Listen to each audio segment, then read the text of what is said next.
A young billionaire who is infertile finds a girl in a wheelchair crying at the grave of his ex-wife. She hands him a letter and says, "My mom wrote this for you." He starts reading and whispers, "This is impossible. I'm infertile." He freezes and begins to cry. Evening was falling when Theo Wilder parked his black Mercedes at Valley Gardens Cemetery. 5 years. Today made exactly 5 years. The heavy clouds matched his mood, dark, somber, inevitable. He straightened his tie out of habit, not need. Everything about Theo was meticulously calculated.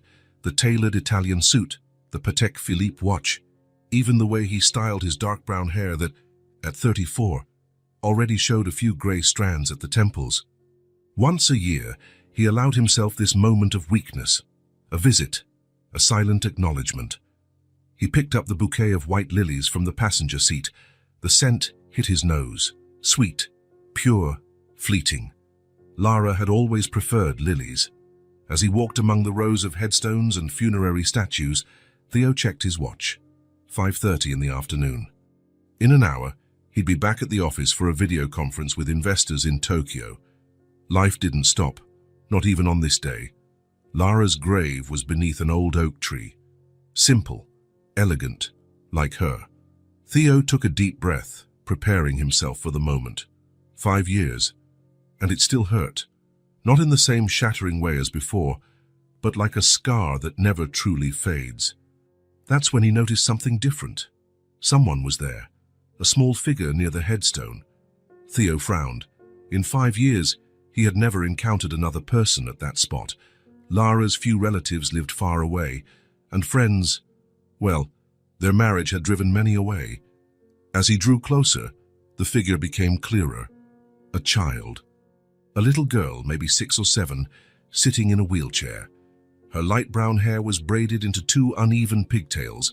She wore a pale blue coat that seemed too big for her. The girl didn't notice him at first.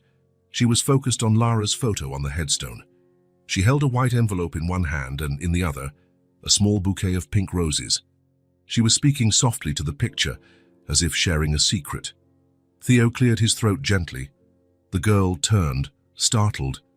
It was like a punch to the stomach. The eyes, they were exactly Lara's eyes, big, expressive, an emerald green Theo knew so well, a green that haunted him in dreams. "I'm sorry," Theo said, recovering from the shock. "I didn't mean to scare you." The girl studied him for a moment. Her small, delicate face held a serious, almost grown-up expression. "You're Theo," she said. It wasn't a question. The lawyer felt a chill run down his spine. How did this child know his name? "Yes," he replied cautiously. "And you are—" The girl adjusted herself in the wheelchair. "My name is Ava," she said, her voice clear and firm, surprisingly confident for someone so little. "Ava Matthews." Matthews, Lara's maiden name. Theo felt his throat tighten. "You knew my ex-wife?" he asked, trying to keep his voice steady. Ava looked at the photo on the headstone, then back at Theo. Her eyes, those intense green eyes, seemed to see right through him. "She was my mum," she answered simply. Theo's world stopped. The words echoed in his mind like a gong. My mom, my mom. The air felt heavy, hard to breathe. "Your mom," he repeated, the words coming out with difficulty. Ava nodded. No drama, no tears, just a child stating a fact. "She asked me to give this to you," Ava continued, extending the white envelope toward him. "When I was ready, Grandma Helen said now is the time." Theo looked at the envelope as if it were a bomb about to go off. His name was written on the front, in Lara's elegant, slanted handwriting. With trembling fingers, he took the envelope. Who's here with you?" "Did you come alone?" Ava pointed to an older woman waiting a few yards away, near a stone bench. A woman Theo hadn't noticed before, Helen Matthews, Lara's mother. She waved discreetly, but didn't come any closer. "Grandma brought me," Ava explained. "She said it was important." Theo opened the envelope slowly. Inside was a carefully folded sheet of paper. The same elegant handwriting, the same essence of Lara. "Theo, if you're reading this, I'm no longer there, and it means Ava, our daughter, is ready to meet you. Yes, Our daughter, I know what you're thinking now, that it's impossible, that life robbed you of your chance to be a father long before we met. I used to think that too. But miracles happen, even to those who don't believe in them. I found out I was pregnant 3 months after our divorce. The doctors couldn't explain how. They called it a rare case, one of those exceptions that defy science.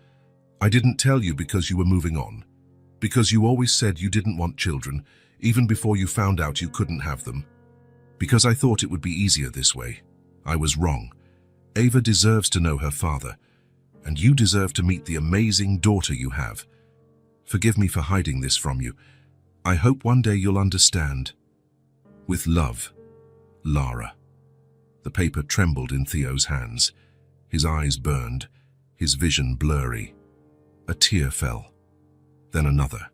Soon his face was wet, the tears falling freely from his usually controlled expression.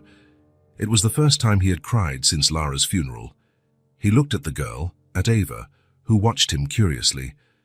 "Did you read it?" she asked.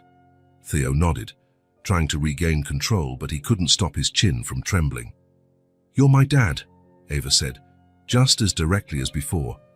There was no accusation in her voice, no anger, just the simple truth of a child. Theo felt his world spin.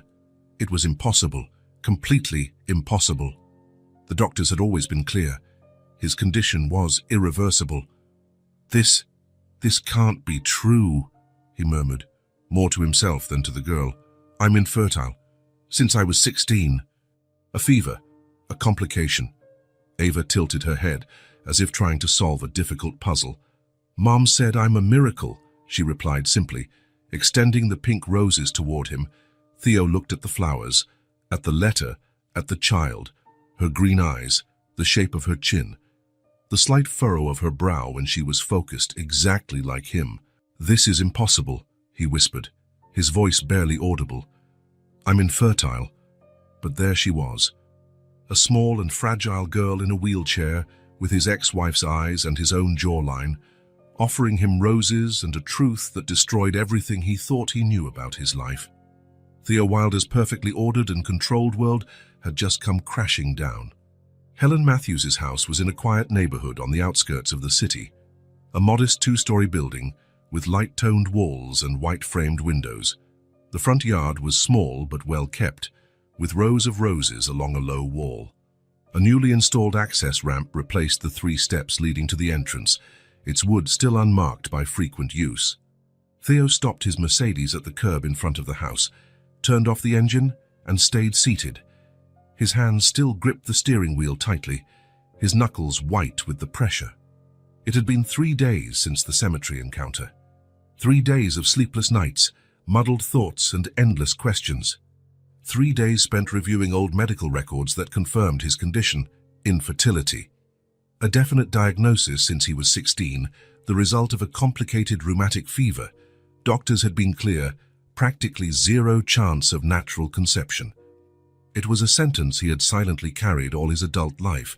His assistant had to reschedule all his meetings for the week. The partners at the firm received a vague message about urgent personal matters. For the first time in years, Theo Wilder, the man who built a legal empire from scratch, was paralyzed.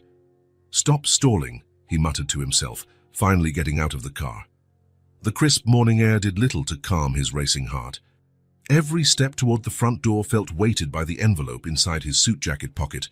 Lara's letter, read and reread dozens of times in the past few days. He hesitated for a moment before ringing the doorbell.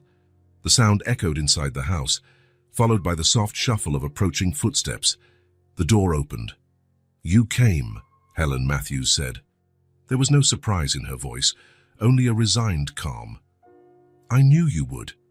The woman Theo had met years ago had aged considerably. Her hair, once brown like Lara's, was now entirely white, pinned in a simple bun at the nape of her neck. The wrinkles around her eyes and mouth were deeper, marks of joys and sorrows lived. But her gaze, that direct, penetrating gaze, was the same. "I need answers," Theo said simply, skipping greetings. Helen nodded and opened the door wider. "She's still asleep. She had a restless night." She cast a brief glance at the clock on the wall. "We can talk in the kitchen." Theo entered, feeling oddly out of place. The interior was cozy, with simple, well-cared-for furniture. The living room walls were covered in framed photographs, a stark contrast to the minimalist spaces he was used to. His gaze was immediately drawn to a large photo above the fireplace, Lara smiling, holding a baby in her arms. The newborn was wrapped in a yellow blanket, only the tiny face visible, eyes closed in sleep. Lara looked at the camera with an expression Theo had never seen before, a mix of exhaustion and absolute joy. His heart skipped a beat. That was Ava, his daughter. Maybe. The possibility still seemed surreal. The kitchen was small but welcoming. A round dark wood table in the center with 4 chairs. Yellow curtains filtered the light through the windows. On the fridge, held by colorful magnets, was a child's drawing of a brown-haired girl and a tall man in a suit, both smiling, with a big red heart between them. Helen noticed his fixed stare on the drawing and commented while making coffee. "She drew that last night. Said she dreamed about you." Theo looked away, suddenly uncomfortable. The thought that a child who barely knew him might dream of him, think of him as a father, was unsettling. Helen made the coffee in silence, her motions precise and familiar. Theo sat, watching the older woman. When she finally placed a steaming cup in front of him and sat on the other side of the table, the silence became too heavy. "Is it true?" he asked, without beating around the bush. Helen looked him straight in the eyes. "Yes. Ava is your biological daughter." Theo shook his head slowly. "Impossible. I have medical reports dating back to when I was 16. The fever I had, the doctors were clear, almost no chance." "Almost no chance is not the same as impossible," Helen replied calmly. "And yet, here she is. Lara found out she was pregnant 3 months after the divorce. She was as shocked as you are now." Theo's hand tightened around the coffee cup. "Why didn't she tell me?" "It was my right to know." "Keep your voice down," Helen warned, glancing toward the hallway. "I don't want Ava waking up to shouting."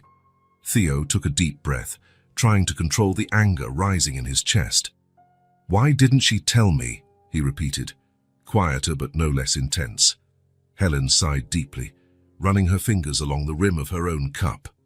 "You two were already separated, Theo. The divorce had been difficult." "Difficult?" Theo let out a humorless laugh.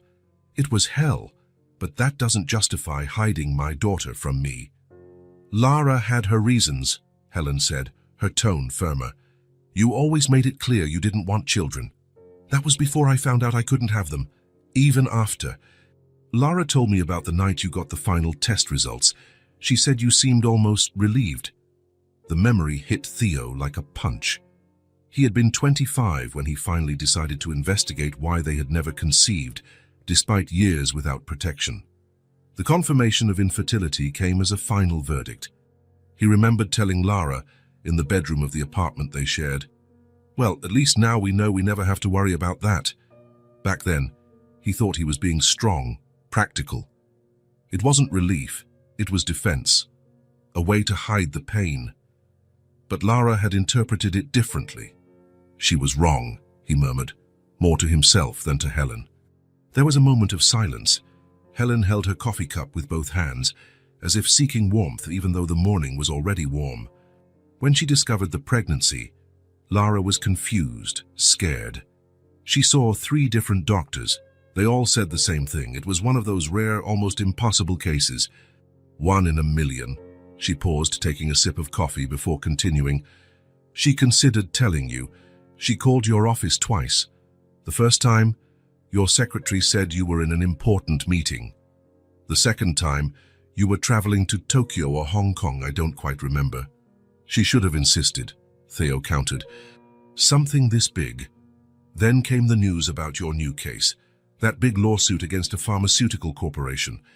It was in all the papers, the young prodigy lawyer who can bring down a giant. Lara saw the interviews, the photos. You were in your element, at your peak. Theo remembered that case well. It was his first truly major one, the one that put his name on the map. He worked almost 20 hours a day for 6 months. It was the case that built his reputation and probably destroyed his marriage, though he hadn't realized it at the time. And still, she chose not to tell me. Initially, yes, she thought you weren't ready, that you didn't want the responsibility, that it would be a burden for you. Theo felt a surge of anger in his chest. A burden? My own daughter. You were building your empire, Theo. You worked 18-hour days. It was one of the reasons for the divorce, remember? Married to a ghost, she used to say. The words hurt because they were true. In the last years of their marriage, Theo rarely came home. When he did, he brought work. Lara had begged for attention, for time, for connection. He always promised things would be different after the next big case. But there was always a next big case, always another mountain to climb. And then, he asked quietly, when Ava was born, as she grew up, Helen stood up and went to a drawer near the sink.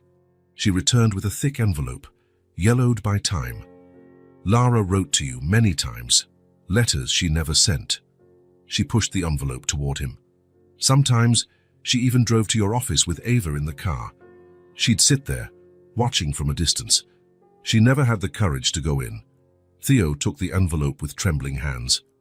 It was heavy, packed with unsent letters, years of unshared thoughts. Why? Fear, mostly. Fear you'd reject Ava, or worse, that you'd accept her out of obligation, not out of love. Helen paused, looking at her own hands. Then she got sick. The cancer advanced too fast. Theo felt a lump in his throat. Lara was only 32 when she died. So young. And the accident. Ava mentioned an accident. Helen's expression changed, turning somber. An old pain reflected in her eyes. They were coming back from the hospital after a chemotherapy session. A drunk driver ran a red light. Lara saw the car coming, tried to swerve, but she took a deep breath. She tried to shield Ava with her own body. Her voice faltered. She saved Ava's life, but Ava lost the use of her legs. Lara never fully recovered. The cancer, the injuries from the accident, it was too much. Theo closed his eyes, trying to process it all. He pictured Lara, alone, battling cancer, caring for a small paraplegic child. Without him, because he didn't know, because she never told him. In her final months, Helen continued, discreetly wiping away a tear, Lara realized she'd made a mistake, that Ava needed a father, that you had the right to know her. She pointed to the envelope. It's all there. The medical records that prove the pregnancy, photos of her early years, along with DNA test results Lara did before she died. DNA tests? She knew you'd doubt, that you'd need proof. Helen gave a sad smile. My daughter knew you well, Theo. Before he could reply, they heard a sound from the hallway, the soft noise of wheels on the wooden floor. Ava appeared at the kitchen door, still in pajamas, a blue cotton set with little white stars. Her hair was messy, her face marked with pillow creases. You came back, she said, looking at Theo with those bright green eyes, Lara's eyes. Theo felt something shift inside him, something that had been dormant for a long time. I did, he answered simply. Ava smiled, a small, shy smile that lit up her entire face. Do you want to see my drawings? Helen stood up. Ava, honey, breakfast first, then the drawings. Ava made a face but didn't argue. Helen began preparing her breakfast. Toast, orange juice, an apple sliced into wedges. Can I have coffee like you? Ava asked, glancing at Theo's cup. When you're 18, Helen responded automatically, as though they'd had this conversation many times. Ava gave a dramatic sigh. That'll take forever. Theo couldn't suppress a small smile. The girl had personality. As Helen placed Ava's breakfast on the table, Theo felt a hand on his arm. Helen was looking at him intently. Don't do this unless you're sure, she whispered, so only he could hear. She's lost too much already. Don't come into her life just to leave again. Theo understood the warning. He looked at Ava, who was nibbling on toast, watching them curiously, and then at the envelope in his hands. I need to be certain, he finally said. I need my own DNA test. Helen nodded, as though she had expected it. Understandable. I can arrange it. Ava tilted her head, confused about the adult's conversation. "Are you talking about me?" she asked, her mouth full of toast. "Ava, don't talk with your mouth full," Helen scolded gently. The girl swallowed quickly. "Sorry, Grandma, but you are talking about me, aren't you?" Theo got up and walked over to her, kneeling so he was at her eye level. Up close, the similarities were even more striking. The shape of her nose, the line of her jaw, even the little frown when she was confused, gestures he saw in the mirror every day. "Yes," he answered honestly. "We're talking about you and about me and about a lot of complicated things that happened before you were born. Grown-up stuff," she said with a wisdom beyond her years. "Exactly." Theo couldn't help a small smile. "But I promise I'll come back to see your drawings." "Pinky promise?" Ava extended her little finger toward him, looking expectant. Theo hesitated for a moment, then hooked his finger with hers. "Pinky promise." The smile Ava gave him felt like a ray of sunshine after a storm.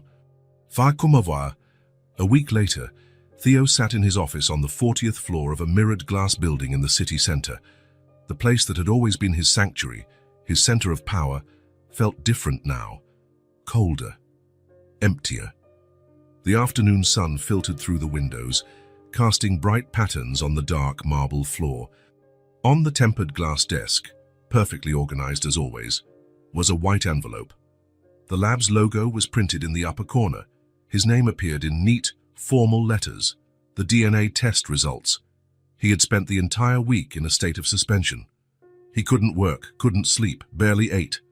His mind was torn between the possibility of having a daughter, something he had always considered impossible, and the fear of raising his hopes only to find out it was all a mistake. He had visited Ava twice that week. He saw her drawings. He listened to her stories. He discovered she loved books about dinosaurs and hated peas. That she wanted to be either an astronaut or a vet, I haven't decided yet. That she knew all the capitals of Europe because she had a puzzle of the world map. Every minute with her made it harder to imagine she might not be his daughter. His fingers touched the envelope, hesitant. Part of him didn't want to open it. Uncertainty, at least, allowed him to dream. Finally, he tore it open. His eyes quickly scanned the pages of technical terms, looking for the conclusion. When he found it, he had to read it 3 times to process the words.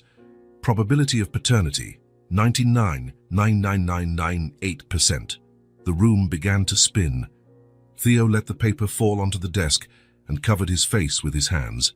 His whole body began to shake as emotions burst out all at once. Ava was his daughter, his biological daughter. The miracle every doctor had said could never happen.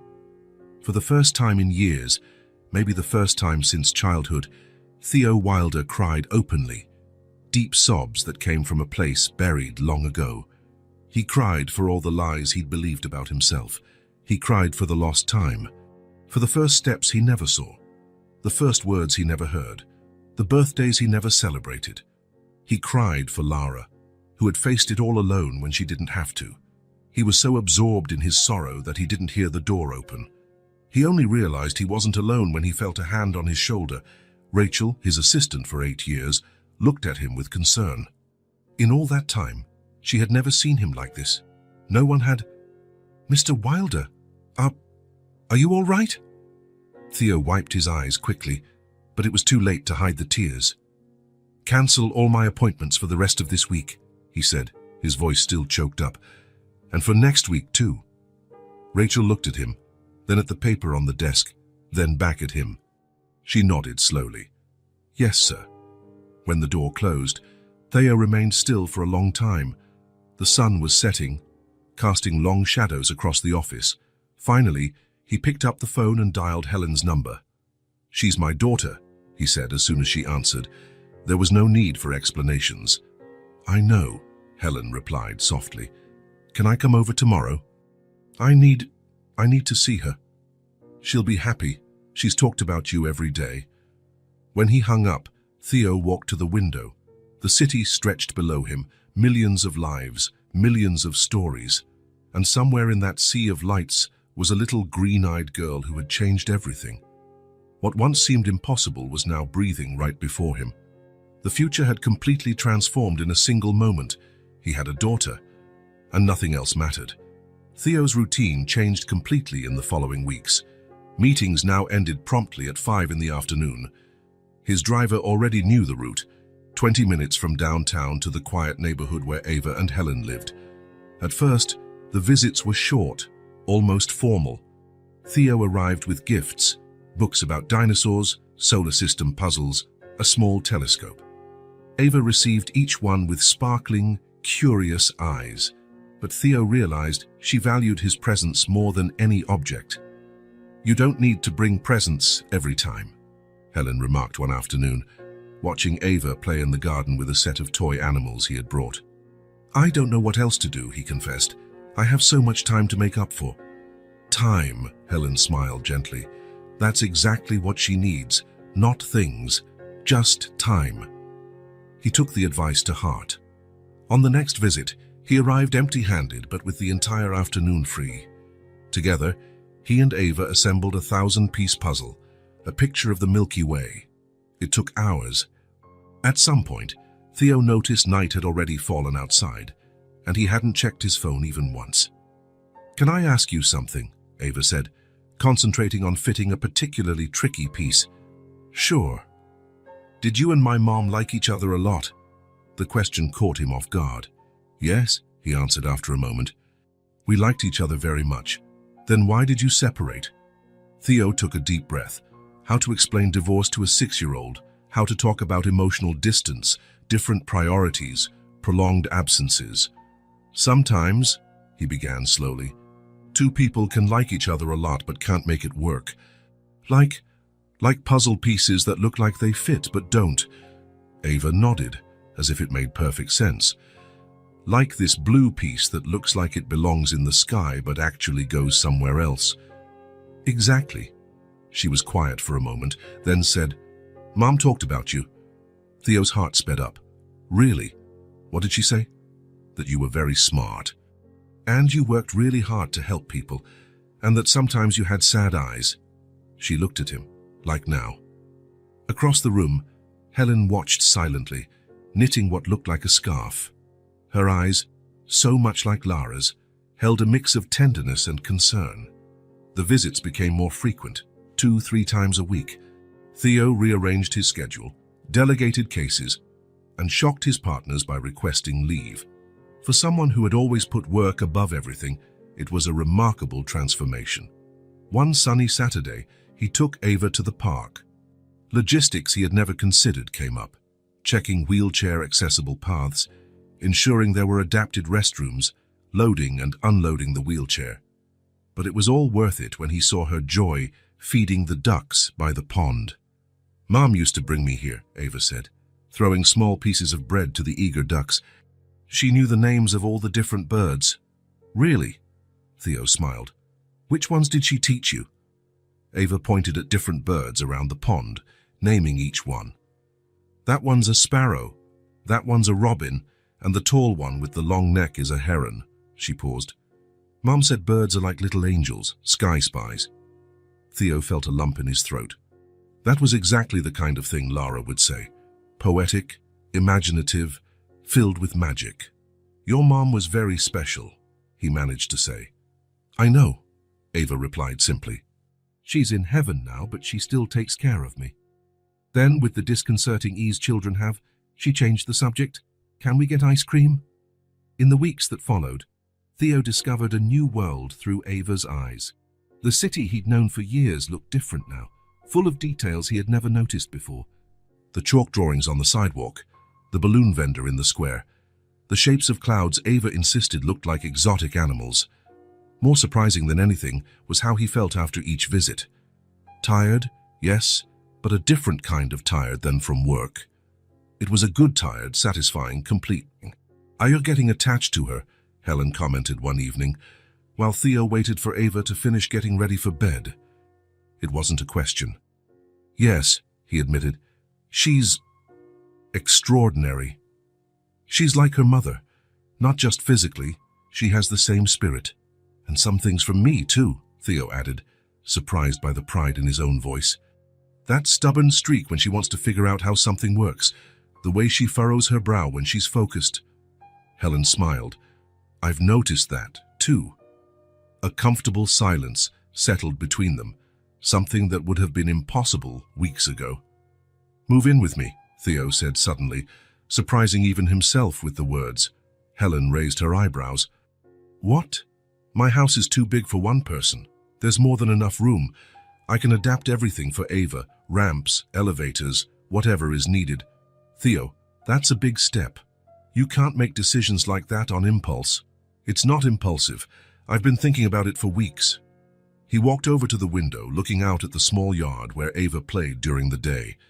This house has a lot of stairs. The bathroom is upstairs. It must be hard for you both. Helen didn't deny it.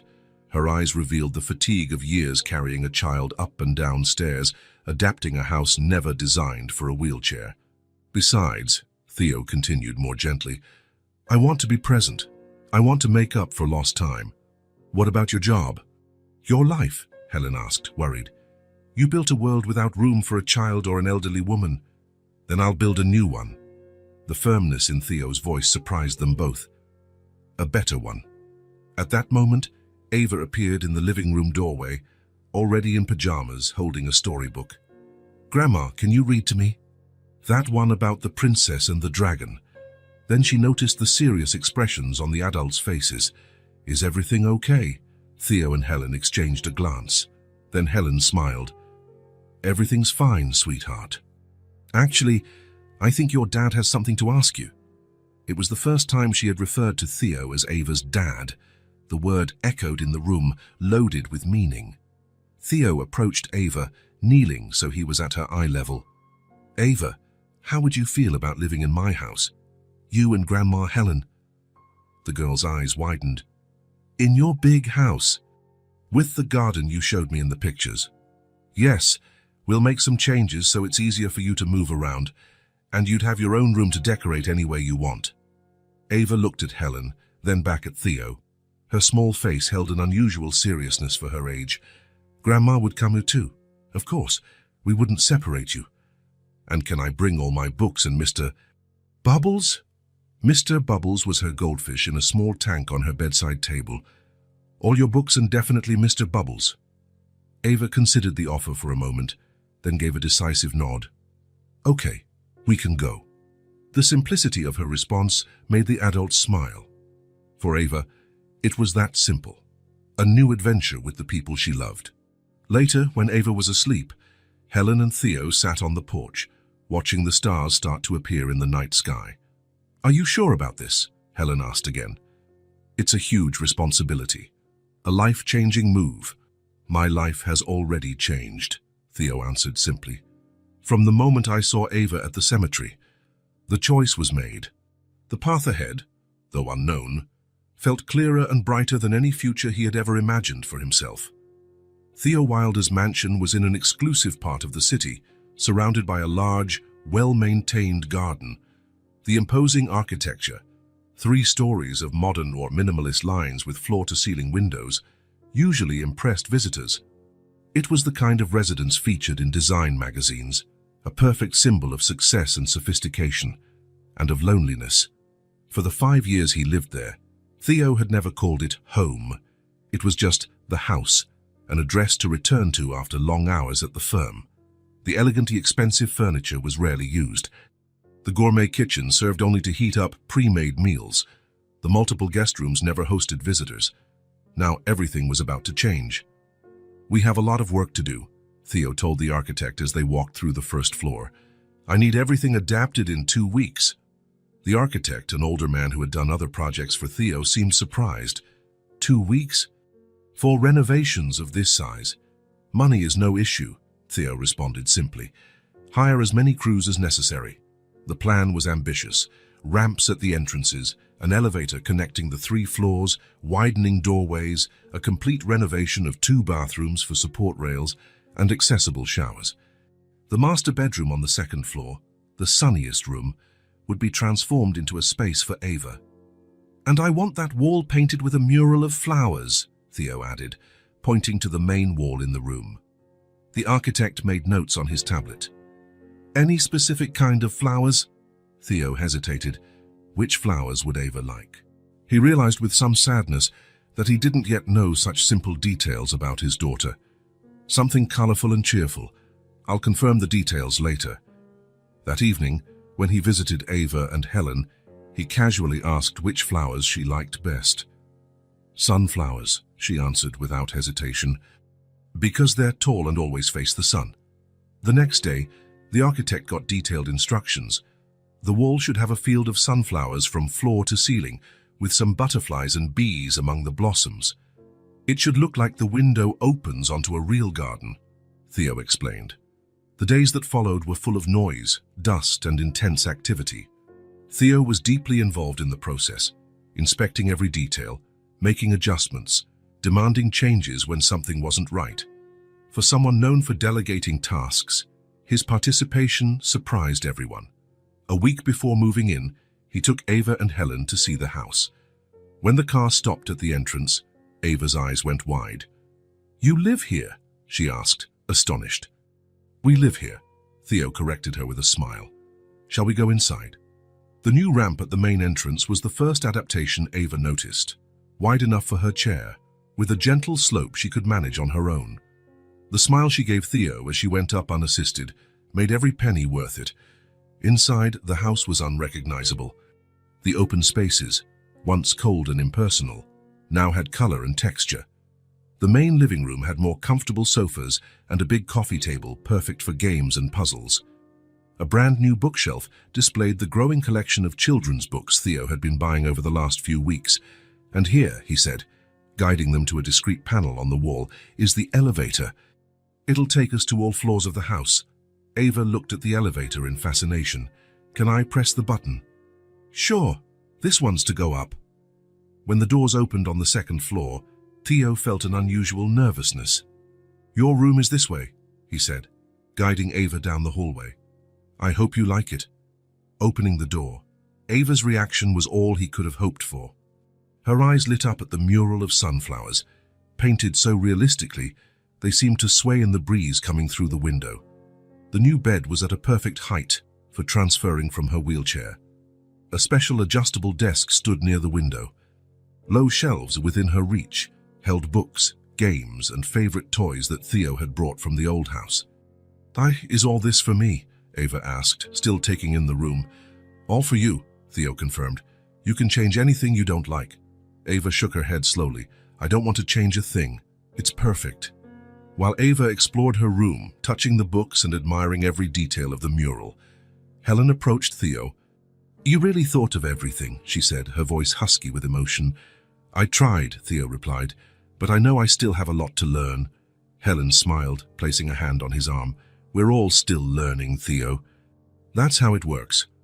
Helen's room was next door to Ava's, with a connecting door, Helen's specific request, still concerned about possible nightmares or nighttime needs for her granddaughter.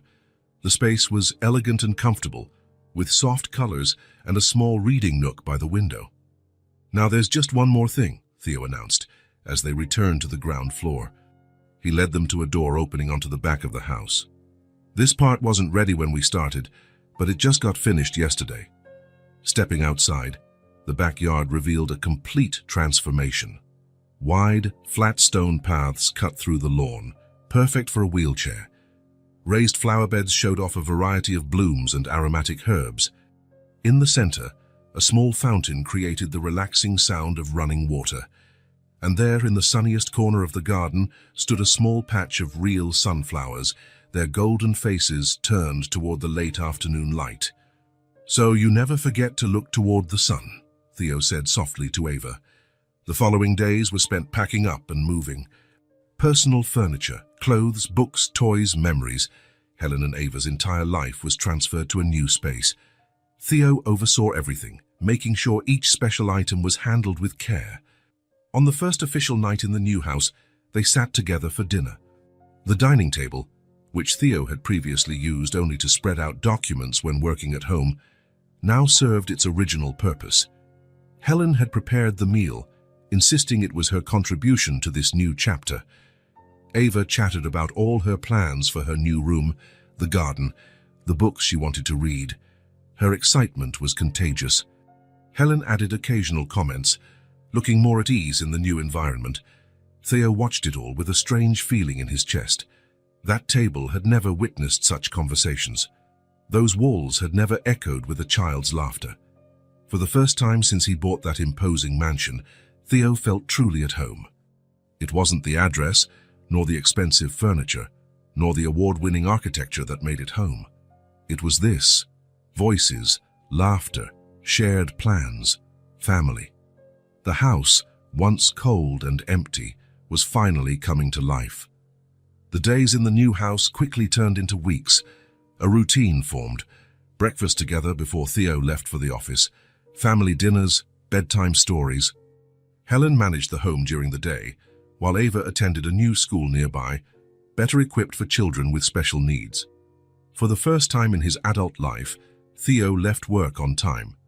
His partners no longer commented on his new schedule. His determined look when he announced he needed more flexibility had been enough to silence any questions. One Sunday afternoon, while Helen rested, Theo and Ava were in the garden. He had set up a special table so she could plant her own seeds. Ava wore colorful gardening gloves, carefully placing sunflower seeds into pots. "So they'll be smaller than those," she explained, pointing to the tall sunflowers in the corner of the yard. "And I can keep them in my room." Theo watched, fascinated by the seriousness with which the girl approached the task. Her movements were precise, her small hands working carefully to avoid wasting any seeds. "You really like plants, huh?" he asked, helping her water the newly planted seeds. "Yeah, Mom taught me. She said plants are like people. They need love and patience to grow properly." Theo's heart squeezed, as it always did when Ava mentioned Lara. It was a blend of sadness at the loss and gratitude that Lara had been such a present mother, that her influence lived on in her daughter's memories. "Your mom was a very special woman," he said softly. Ava nodded, tamping the soil around one of the seeds. "She used to sing to me every night, and she knew stories about all the constellations." A comfortable silence stretched between them, broken only by distant birdsong and the rustling leaves. Theo realized that, despite weeks together, there was still so much he didn't know about Ava, about her life before him. "Ava," he began, choosing his words carefully, "can I ask you something?" "Sure," she replied, not lifting her gaze from her work. How did the accident happen?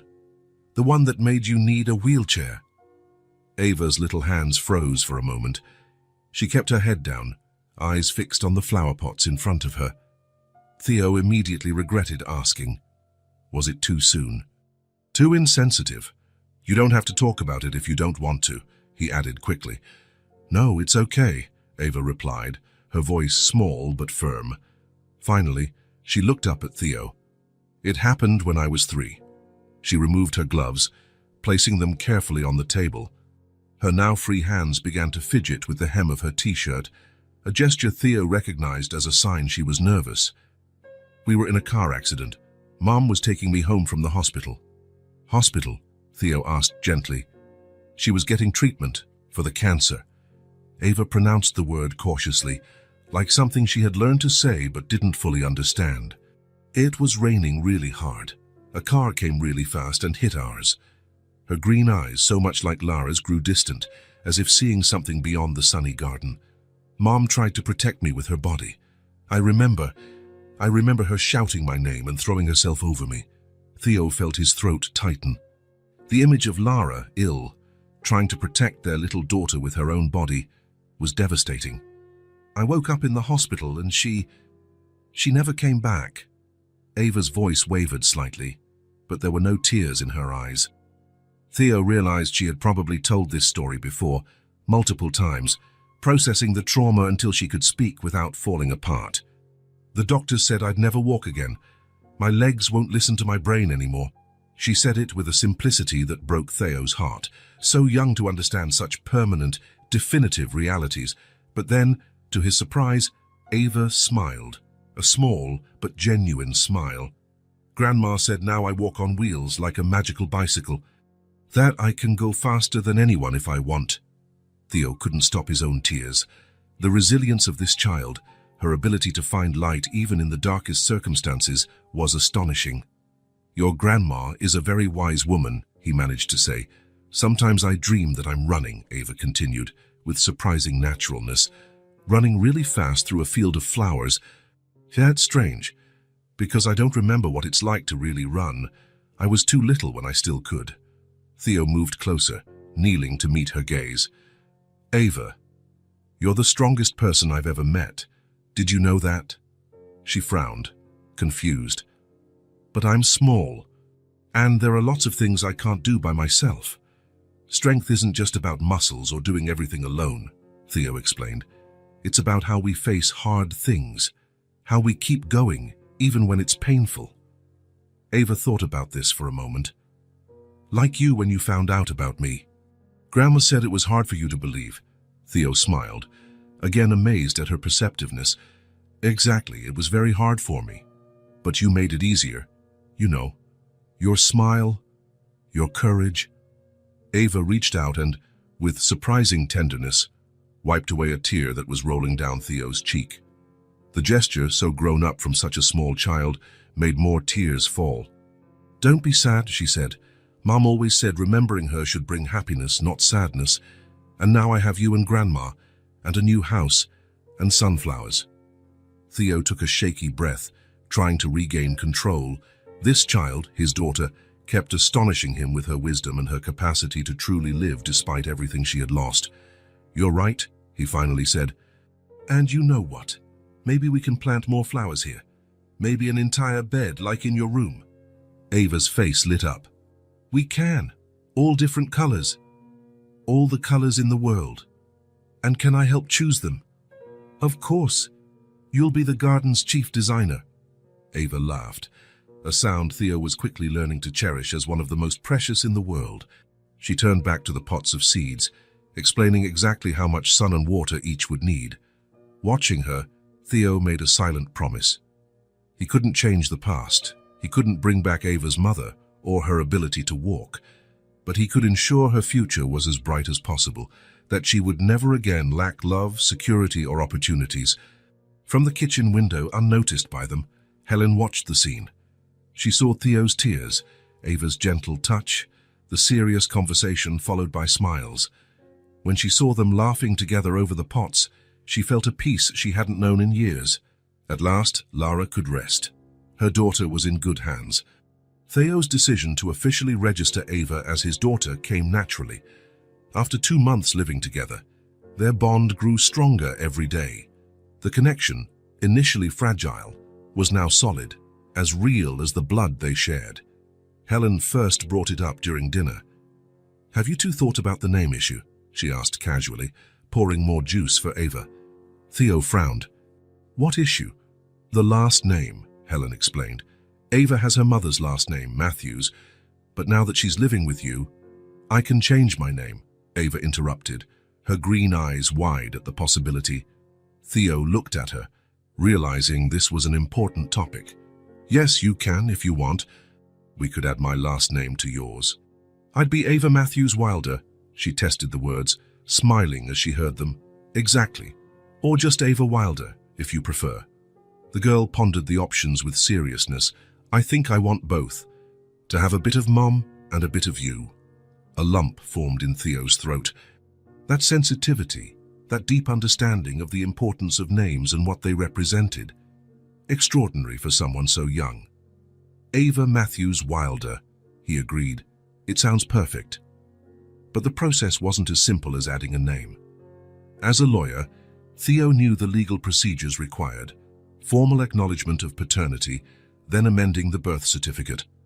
Documents, signatures, bureaucracy. That same night, after Ava went to bed, Theo called Martin Greaves, a colleague at his firm specializing in family law. He explained the whole story, the late discovery of paternity, the DNA tests, the recent move. I want this done as soon as possible, he concluded. I want everything legally recognized, no doubts about my rights as her father. Martin, who had known Theo for years, couldn't hide his surprise. The Theo Wilder he knew was a man entirely devoted to his career, with no room for serious relationships, let alone children. I'll take care of it personally, he assured. Given the circumstances and the positive DNA test, we shouldn't face complications. Do you currently share guardianship with the maternal grandmother? Yes. Helen and I share the responsibilities. She's been incredible. Theo paused. I want her to remain a legal guardian with me. It's important for Ava. Understood. I'll prepare all the documentation. If everything goes smoothly, we can finalize it in 2 weeks. The bureaucracy went faster than expected, thanks to Theo's influence and Martin's efficiency.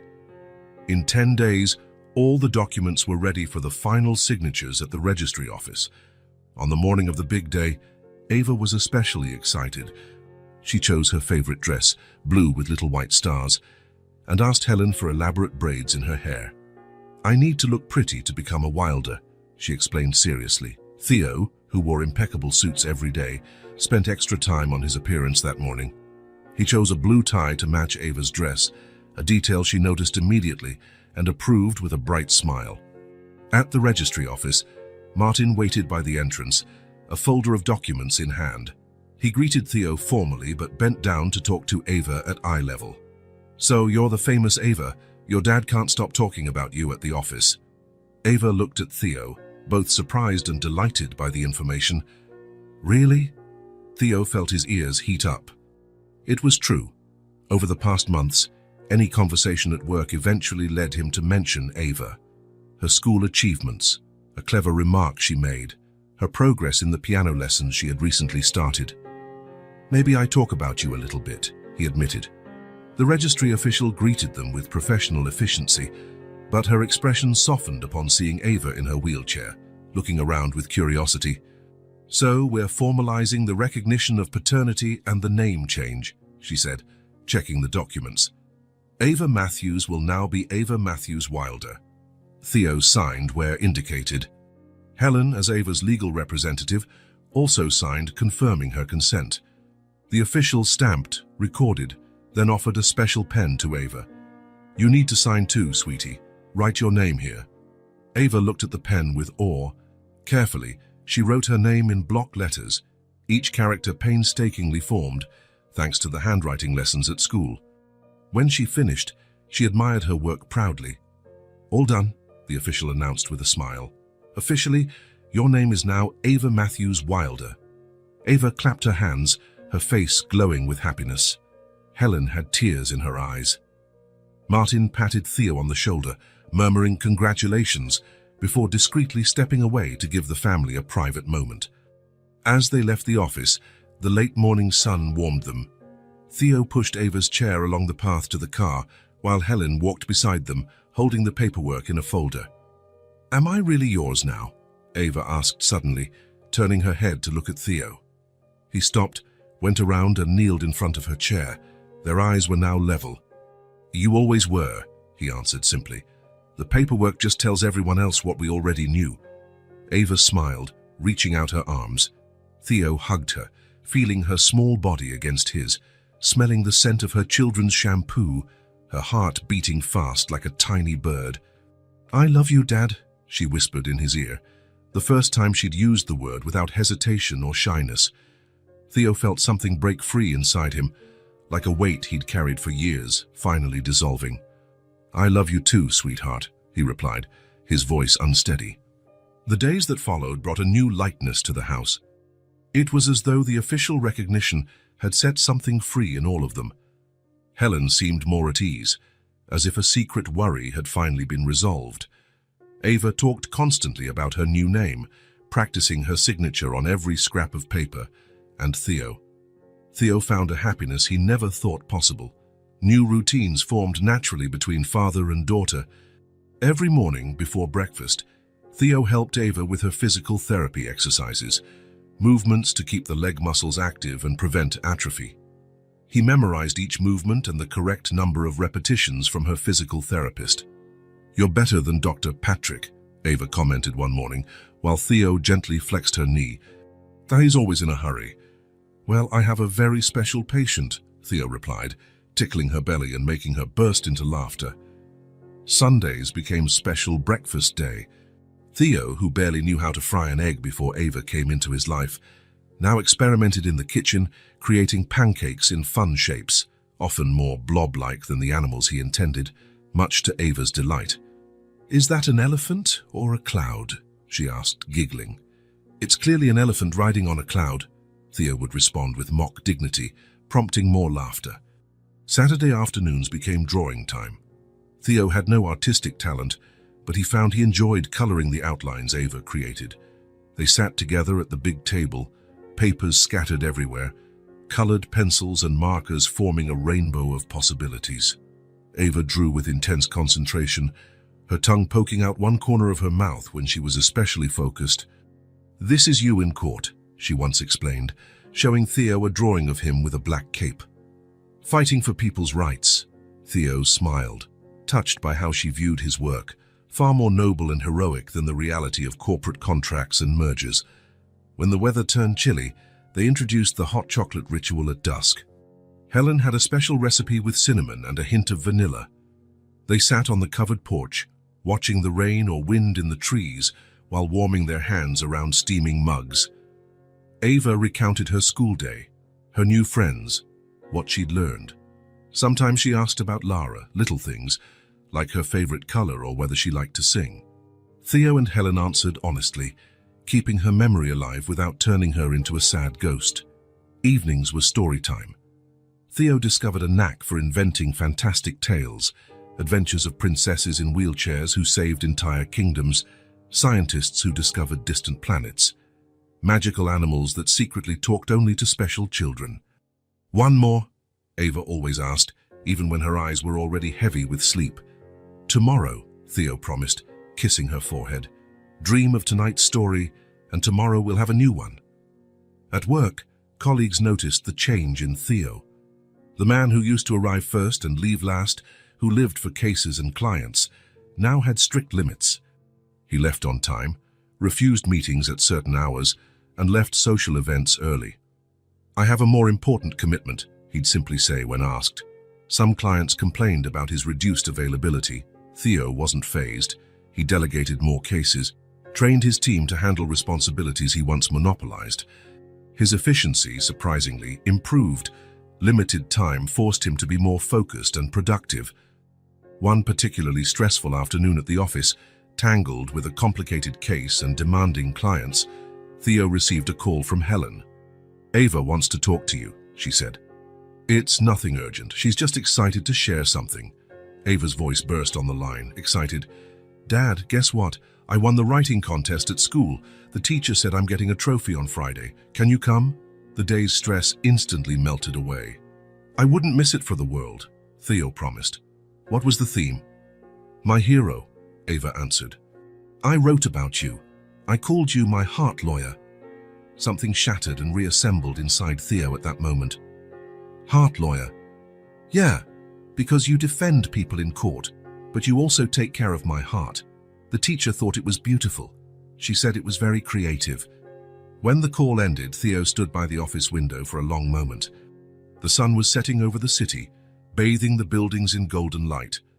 Below, people rushed home after a long day, carrying briefcases, talking on their phones, living their busy lives.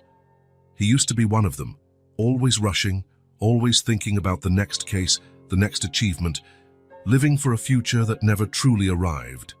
Now, for the first time, he was present, fully present. "Heart lawyer," he murmured to himself, feeling both the weight and the lightness of that phrase. He had spent his life building a brilliant career, racking up wins in tough cases, impressing powerful clients. But his greatest case, greatest challenge, and greatest victory arrived in the form of a small girl in a wheelchair, holding a letter in a cemetery. That night, when he got home, Ava greeted him with his new title. "The heart lawyer is here," she announced gleefully, making Helen laugh.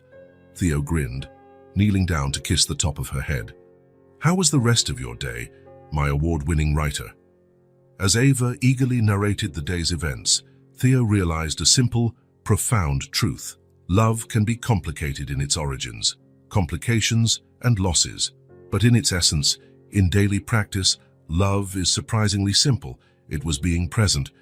It was listening to school stories as if they were the most important news in the world. Because they were. It was making elephant cloud pancakes. It was helping with physical therapy.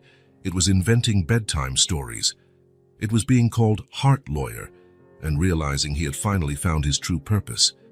And the biggest revelation, it was infinitely more rewarding than any professional triumph he had ever achieved. Saturdays at the zoo were usually crowded, but Theo had planned everything carefully. He bought tickets in advance, with special access for visitors with specific needs. They arrived right at opening time, when the place was still relatively empty, and the morning sun cast a golden light over the trees and enclosures. "Where are the lions?" was Ava's first question as soon as they passed the gates. Her braids bounced with excitement. Tied with colorful ribbons matching her red dress, Theo held a map of the zoo, unfolding it to show her. "The big cats are in this section," he explained, pointing to an area on the map. "But we'll start over here with the primates and make a circuit. That way, we won't miss anything." "I want to see everything," Ava said, her eyes shining with anticipation. "Absolutely everything," Theo smiled.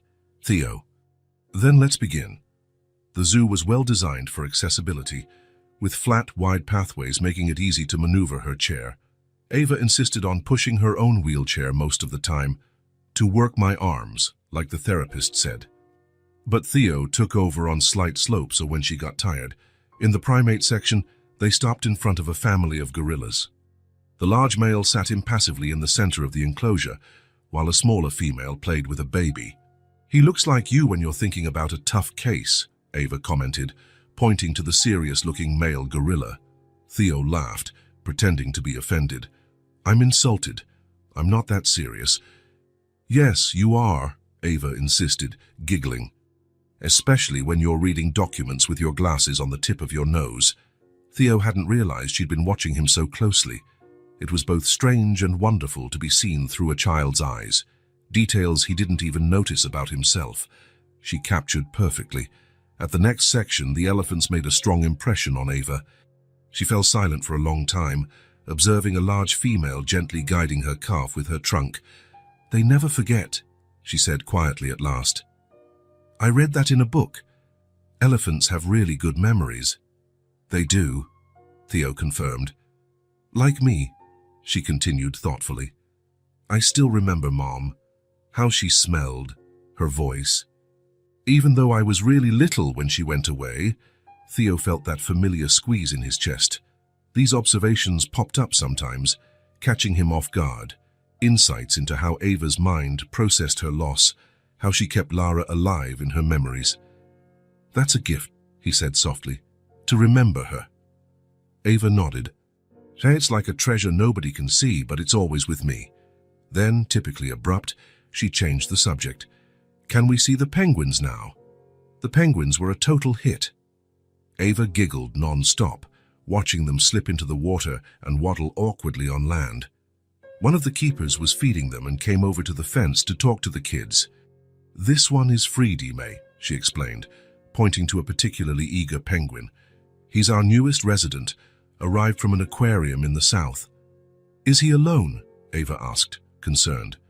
"He was a bit lost at first," the keeper admitted, "but the other penguins took him in quickly. See how that older one always swims near him?"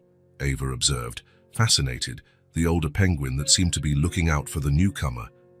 "Just like a family," she murmured. They had lunch at the zoo restaurant, which had tables specially designed to accommodate wheelchairs. Ava devoured her sandwich while telling Theo about a school project on endangered animals. "I chose the northern white rhino," she explained between bites. "There are only 2 left in the whole world, and they're both female, so they can't have babies." "That is really sad," Theo agreed. "That's why zoos are important," she continued, with the seriousness of someone explaining something crucial. "They protect animals and educate people." "My teacher said we can't protect what we don't know," Theo smiled. "Your teacher is very wise." The afternoon went on with visits to the giraffes. What's it like to see the world from up there? The reptiles? They're not scary, just different. And finally, the much-anticipated lions. The big cat lounged lazily under the afternoon sun, his golden mane shining. Occasionally, he yawned, revealing impressive teeth that made nearby children squeal with excitement. "He really is the king," Ava observed, awed. "He doesn't have to do anything to be respected. He just exists. Theo pondered her words. There was a simple wisdom there about presence, about being instead of doing. Something he himself was learning slowly after a lifetime defined by achievements, not by who he was. The hours went by quickly. Before they knew it, they were at the last enclosures. Ava was clearly tired but refused to admit it. Her eyes no longer lit up with the same energy, and her questions came less frequently. "I think we deserve ice cream to wrap up the day," Theo suggested, pointing to a shop near the exit. Ava's tired face brightened instantly. "Chocolate with sprinkles. Whatever you want." They sat at a shady table, Ava savoring her chocolate ice cream covered in colorful sprinkles, Theo enjoying a simple vanilla cone. The zoo was beginning to empty out, families heading to the exit after a busy day. "Thank you for the outing," Ava said, chocolate at the corner of her mouth. Theo grabbed a napkin and gently wiped her face. "It was fun, wasn't it? Which animal did you like the most?" Ava considered the question seriously, as she did everything. "I liked the elephants, and the penguins, and the lions." She paused. "Actually, I liked them all." Theo laughed. "That's not an answer." "But it's true," she insisted, laughing too. Then she grew serious again, staring at her half-melted ice cream. "You know, I've never been to a zoo before." "Never," she shook her head. "Mom wanted to take me, but then she got sick. And after that..." She didn't need to finish the sentence. Theo felt that familiar mix of sadness and gratitude, sadness for the experiences Lara never got to share with her daughter, gratitude that he could be there to provide them now. Ava looked at him, her green eyes suddenly shy beneath her long lashes. She bit her lip, as she often did when gathering the courage to say something important. "Dad," she began, the words still sounding new and precious from her. "Today was the best day of my life." Theo froze, his spoon suspended halfway to his mouth. Those simple words, spoken with such sincerity, cut through all his defenses like nothing had before. The best day in her entire life. Because of him. He felt something warm and liquid rise in his chest, climb into his throat, press behind his eyes.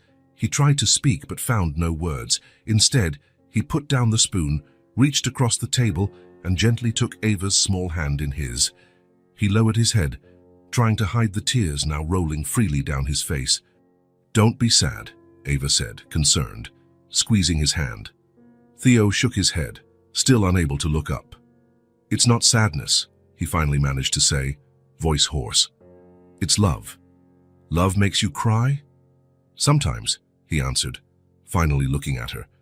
"When it's too big to fit inside." Ava considered that, then smiled, a smile that lit up everything around her. "Then I'm almost crying too, because I love you as big as the whole zoo." "No," she corrected herself quickly, "the whole city. No, the whole world." Theo laughed through his tears, a laughter that freed something inside him. "How about we finish our ice cream," he suggested, wiping his eyes, "and then stop by the souvenir shop to pick something to remember the best day." "Can we get a stuffed lion?" Ava asked hopefully. "A lion, an elephant, a penguin, anything you want." As they finished their ice cream in the late afternoon sun, Theo reflected on how unpredictable life could be. Less than a year ago, he was alone in that empty mansion, drowning in work to avoid feeling the emptiness. Now he was here, with chocolate stains on his jacket, learning about elephants and penguins, crying at a zoo ice cream stand. And in some completely unexpected way, living the best day of his life, too. Sunday afternoon was perfect. Not too hot, not too cold. The sky was a nearly impossible shade of blue, with a few white clouds drifting lazily. The garden, now fully adapted for Ava, showed the first signs of spring. The sunflowers they had planted together were sprouting, still small, but already faithfully turning toward the sun. Helen Matthews watched everything from the living room window. Her knitting rested in her lap, forgotten. She was completely absorbed in the scene unfolding outside. Theo was running across the lawn, pushing Ava's wheelchair in ever faster circles. The specially reinforced outdoor chair glided smoothly along the paved path. "Faster!" Ava shouted between giggles. "We're almost passing car number 7. "Hang on, driver!" Theo shouted back, playing along. Dangerous curve ahead! He made a tight turn, prompting more squeals of excitement from Ava. Her hair flew behind her, her hands gripping the armrests, her face shone with pure joy. Helen smiled, her eyes growing misty. These were not tears of sorrow, but something more complex, a blend of gratitude, relief, and the specific kind of happiness that arrives after a long period of worry. For so long, Helen had carried the weight of uncertainty. Throughout Lara's years raising Ava alone, then during Ava's illness, and finally after Lara's passing, the responsibility of caring for a child with special needs at 60 had been daunting. And always there had been that lingering doubt. Was she doing enough? Would Ava have everything she needed to grow up happy? And now, watching this simple yet profound moment, a father playing with his daughter in the garden, Helen felt an old knot unraveling inside her. Theo seemed so different from the man she'd known years ago, back when he and Lara were still married, that Theo rarely smiled, always checked his watch, always mentally somewhere else. This Theo was fully present, his expensive clothes slightly wrinkled and grass-stained, his face flushed from running, his smile as wide as Ava's. Sensing her gaze, Theo looked toward the window and waved. Ava followed his look and waved enthusiastically at her grandmother. Helen waved back, her heart overflowing. Soon after, Helen heard the back door open and their voices coming into the house. Ava was still laughing, telling Theo how they had won the race. "Grandma, did you see?" "We won the race," Ava exclaimed, entering the living room with Theo just behind her. "I saw, dear. You two were really flying. Dad said maybe we can go see a real race someday, just to watch it, of course." "Sounds fun," Helen replied, smiling at her granddaughter's excitement. "I'm so thirsty," Ava continued. "Can I get some juice from the fridge?" "Sure," Theo answered. "Want me to help?" "No need, I can do it myself." Ava maneuvered her chair expertly toward the kitchen. "Do you want some too?" "That would be great," Helen said. Once Ava was out of earshot, Helen motioned for Theo to sit in the armchair beside hers. He was still breathing heavily from the race, his usually neat hair disheveled, grass stains on his pants. "Theo," she began softly, so Ava wouldn't hear, "I knew you'd make a good father." He looked surprised by the sudden comment. "How could you know? Even I didn't know." Helen smiled gently. "A mother knows these things." She paused, choosing her words carefully. "My daughter often complained that you were always absent and distant, but I can see you've changed." Theo's eyes dropped briefly, guilt flashing across his face. Helen knew he still carried the weight of past mistakes, of lost time. "Lara was right about me back then," he admitted. "I was lost. I thought success was all that mattered. And now," his gaze shifted toward the kitchen where they could hear Ava humming as she prepared their drinks. A soft smile touched his lips. "Now I know what truly matters." Helen placed her hand over his, gently. Her hands, marked by time and arthritis, contrasted with his stronger, younger ones. But there was a connection, a shared understanding, a common purpose. "I feel at peace," she said, her voice thick with emotion, "because she's with you. Because now she has a father." Theo lowered his gaze, visibly moved. He squeezed Helen's hand gently, unable to find adequate words. He didn't need to. The silence between them said everything. The moment was interrupted by the sound of Ava's chair returning from the kitchen. She skillfully balanced a small tray with 3 glasses of orange juice. "I didn't spill anything," she announced proudly, rolling closer. Then she noticed the atmosphere in the room, her grandmother's moist eyes, Theo's emotional expression. "Is everyone okay?" "We're perfectly fine, dear," Helen replied. "We were just having an important conversation." "About what?" Ava asked, curiosity in her voice as always. "About how lucky we are," Theo said, recovering himself.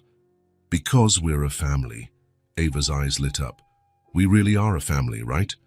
With a home and everything." "Yes, we are," Helen confirmed, extending an arm to include her granddaughter in the moment. Ava rolled her chair closer and, without hesitation, leaned forward to hug them both, one arm around Theo, one around Helen. For a moment, the 3 of them stayed that way, forming a perfect circle. The afternoon sun poured through the windows, creating golden patterns on the living room floor. Outside, the young sunflowers kept turning, faithfully following the light.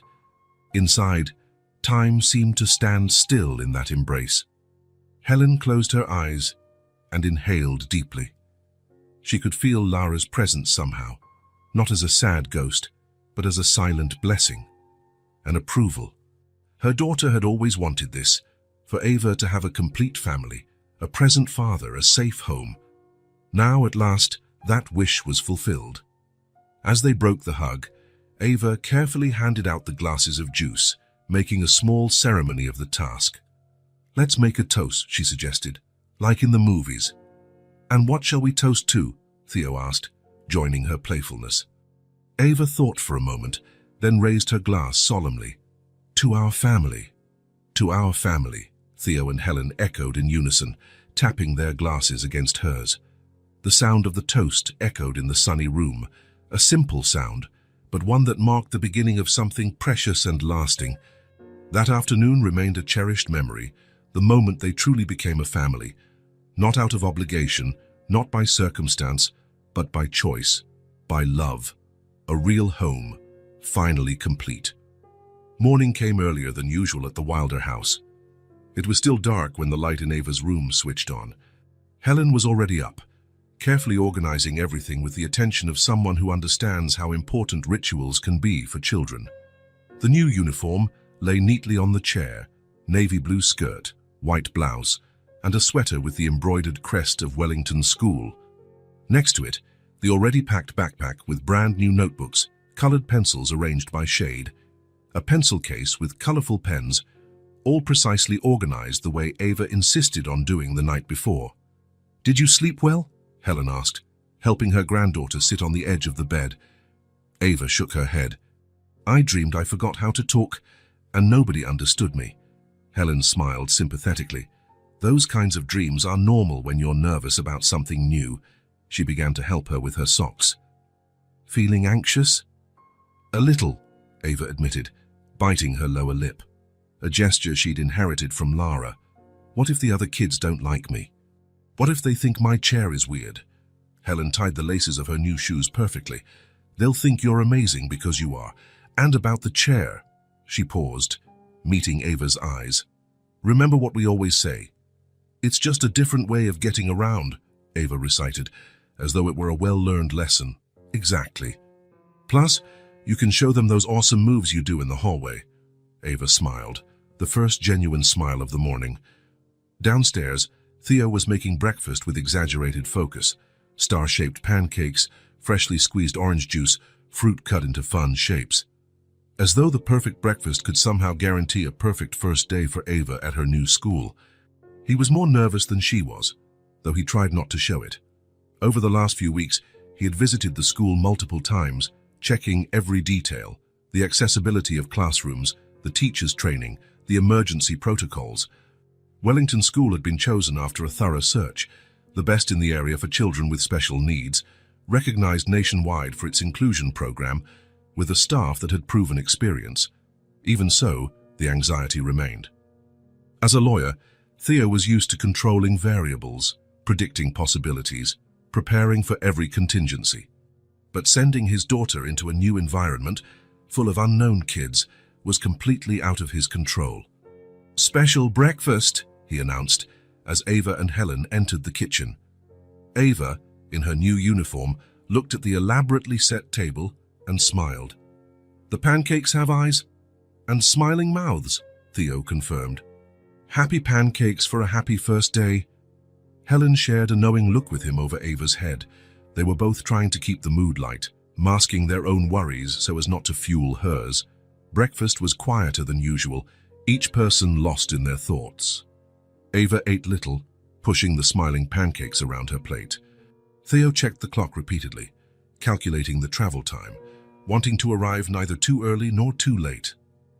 "Remember what we agreed," he said, helping Ava into the car.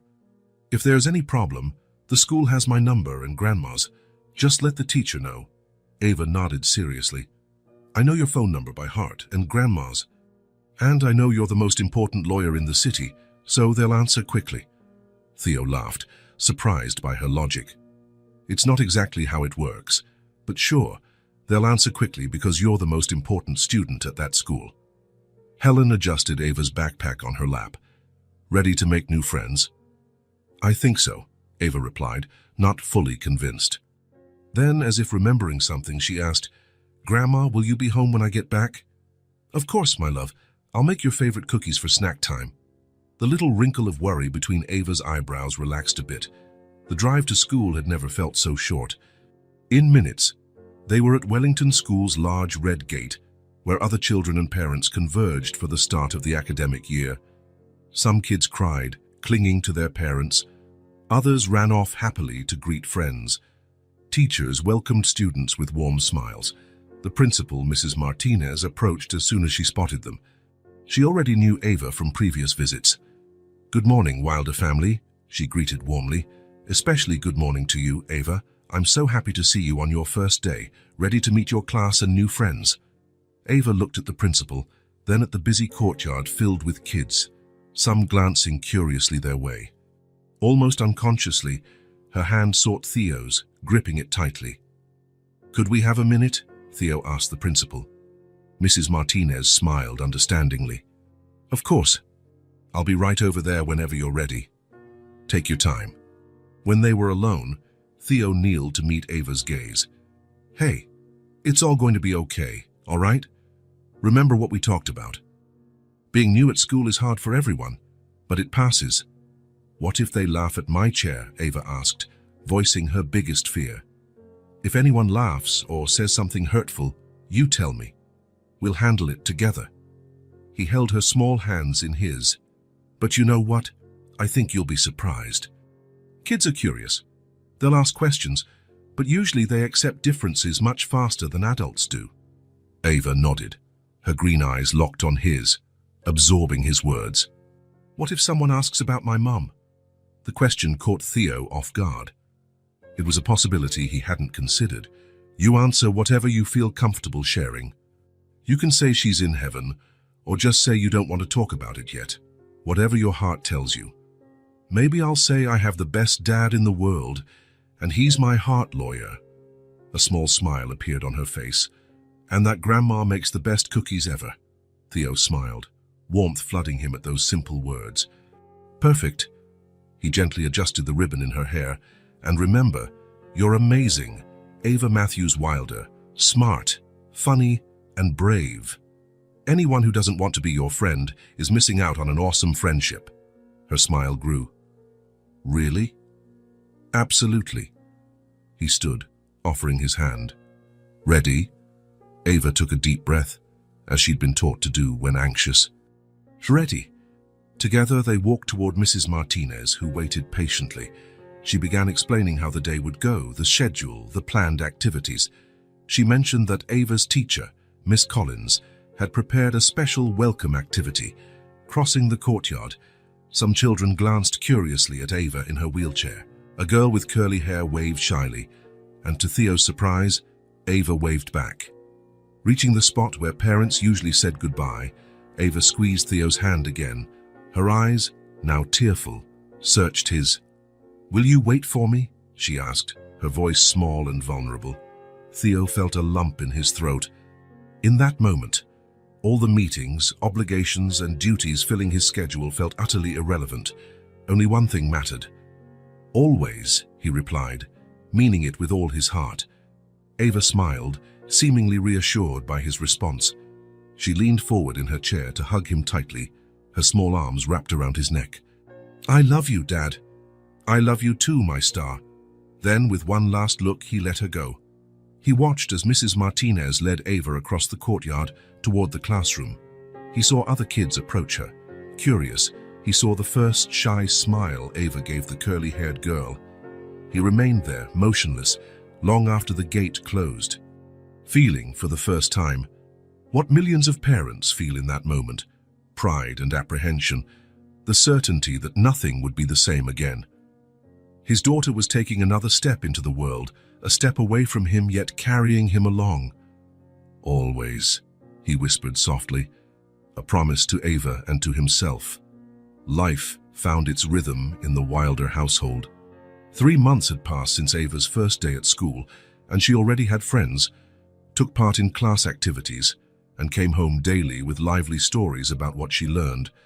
Theo found a balance between work and family, delegating more cases and arriving home in time for dinner. The house, once a cold and impersonal space, now overflowed with life. And at the heart of this transformation was Helen. Quiet and efficient, she kept everything running, from punctual meals to Ava's perfectly organized clothes, from the medication she needed regularly to helping her with homework. While Theo and Ava built their relationship, Helen was the anchor providing the stability they needed. Which was why the world seemed to crumble when they found her collapsed in the kitchen that Wednesday morning. Theo was the first to reach her. He'd heard the sound of the fall, a dull thump followed by the tinkle of breaking glass. He ran downstairs, still in his pajamas, heart pounding. Helen was on the floor, conscious but disoriented, a broken cup a few inches from her hand. Her face was pale, a thin film of sweat on her forehead. "Helen, what happened?"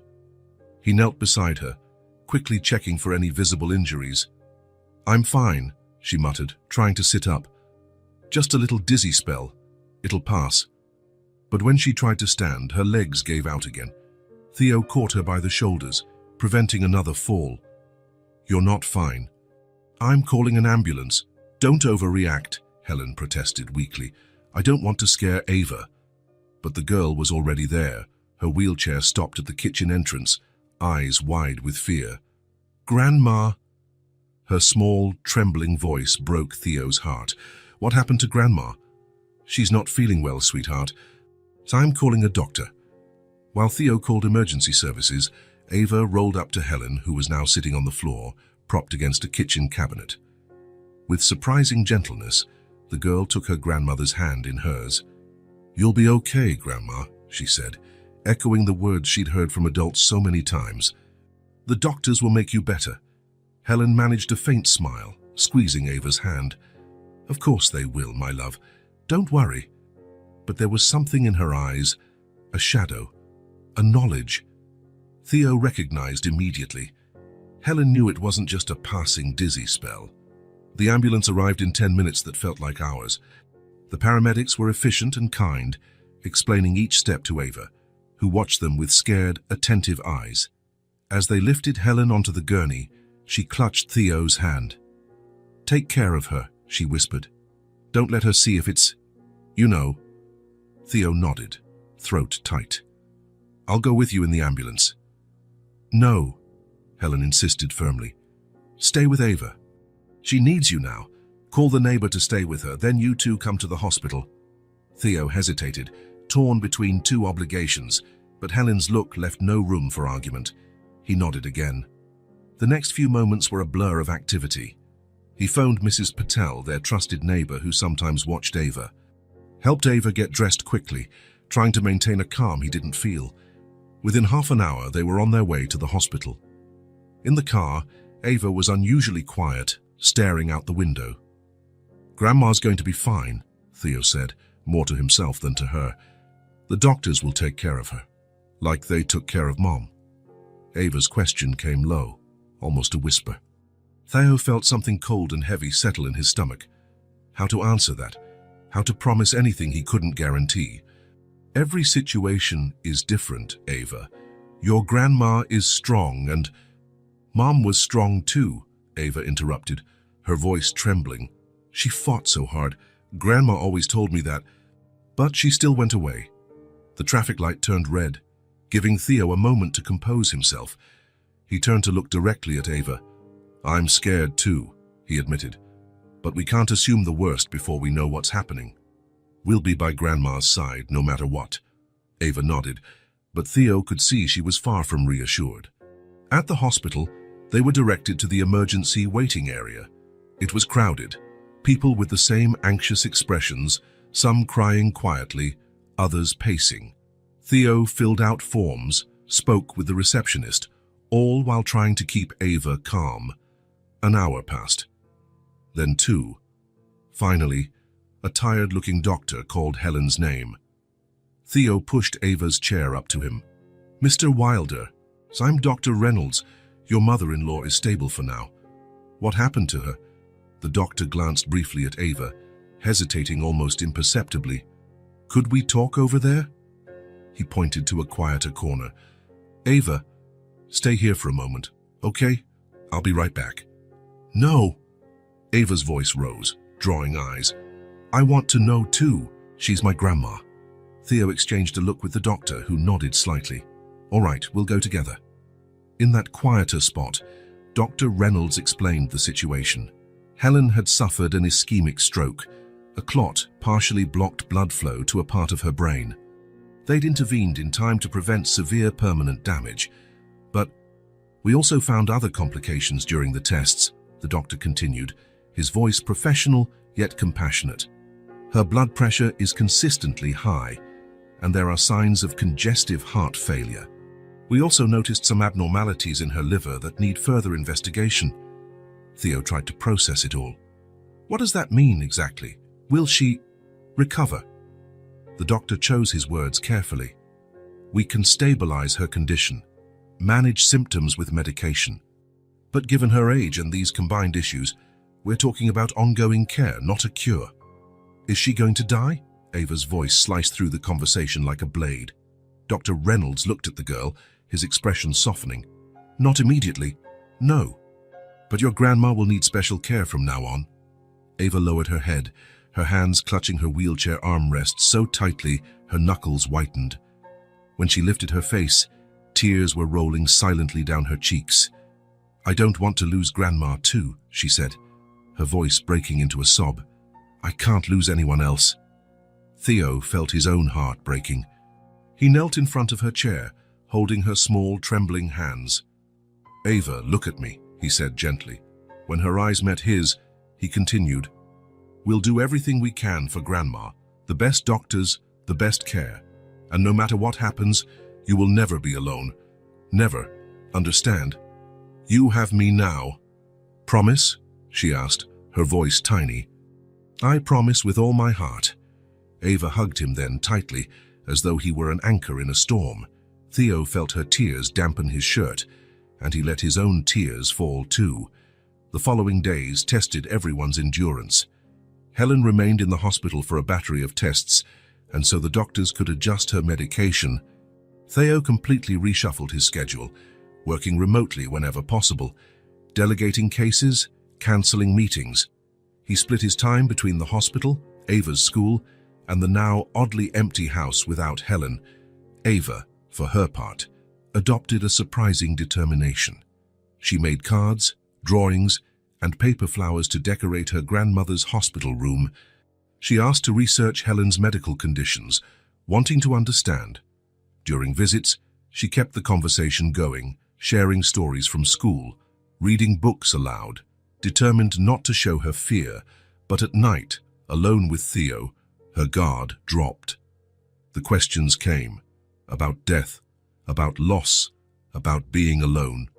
Questions with no easy answers. "If Grandma goes to heaven like Mom, who's going to take care of us?" she asked one night, as Theo tucked her in. "I'll take care of you and you'll take care of me," he said, trying to keep his voice steady. "And Grandma's not going to heaven anytime soon. She still has a lot to do here." "Like what?" "Like watching you grow up. Teaching you how to bake that special chocolate cake only she knows how to make. Helping me not burn pancakes." That won a small smile from Ava. "You do burn pancakes." After 2 weeks, the medical team finally agreed that Helen could continue treatment at home, with regular nursing and physical therapy visits. Palliative care, though they avoided that term around Ava. Theo transformed the office on the first floor into Helen's bedroom, so she wouldn't need to climb stairs. The day she returned home felt like a celebration. Ava had prepared a welcome for days.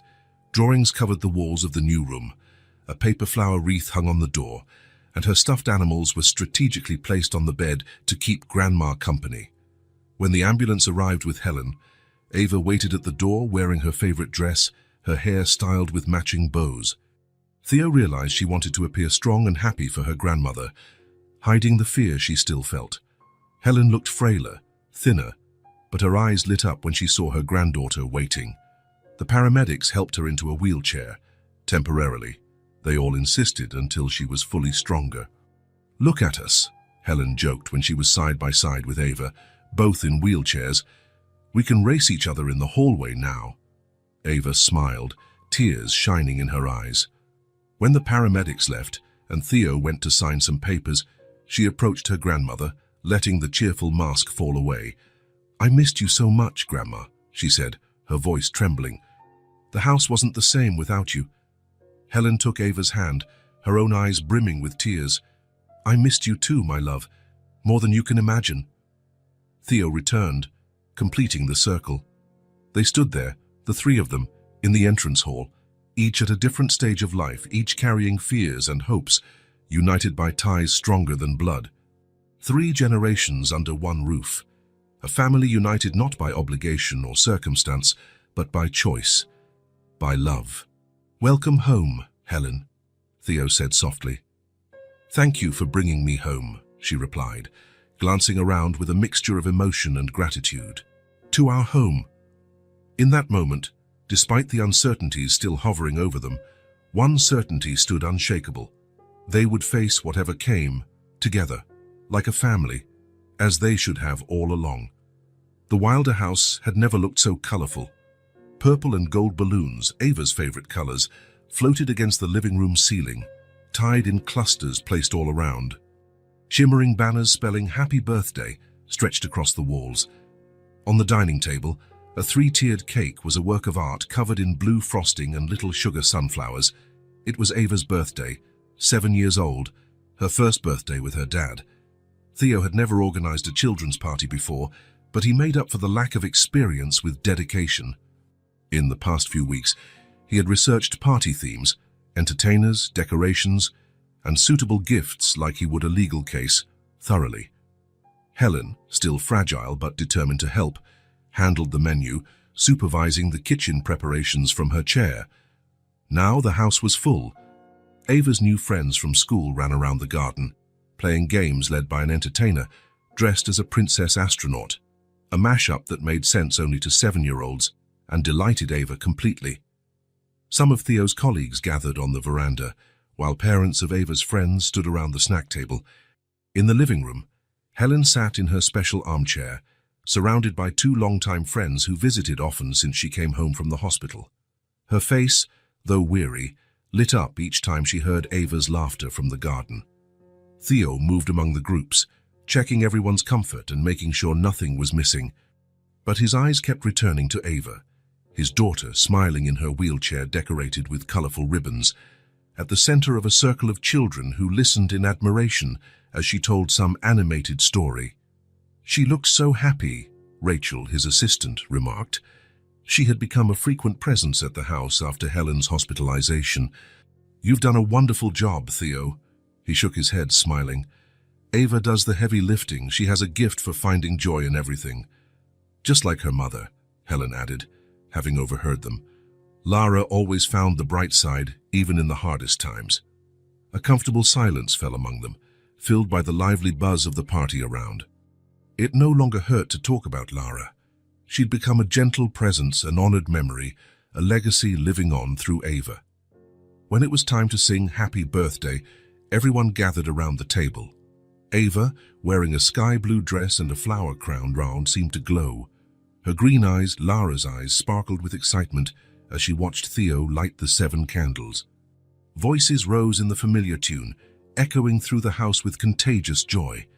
Ava squeezed her eyes shut while making her wish, then blew all the candles out at once, drawing enthusiastic applause. As the cake was cut and served, Theo tapped his juice glass. There was no alcohol at a kid's party, lightly with a spoon, catching everyone's attention. I'd like to propose a toast, he announced, voice slightly thick with emotion. To our birthday girl, my daughter, Ava. Glasses were raised all around. A year ago, Theo continued, I was a different man.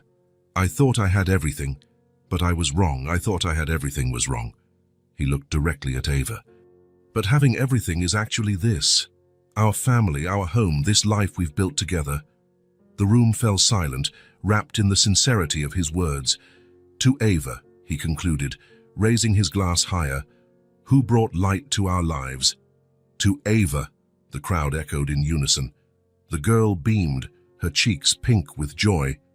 When the guests returned to their conversations, she maneuvered her chair to where Theo and Helen stood, positioning herself between them. She extended her hands, one to each of them. They took them automatically, forming a small circle. "Do you want to know what I wished for when I blew the candles?" Ava asked, her gaze moving between them. "You can't tell," Helen teased gently, smiling, "or it won't come true." "This wish doesn't need magic to come true," Ava responded with the peculiar wisdom that sometimes surprised the adults. "I wished that we'd stay together like this, always."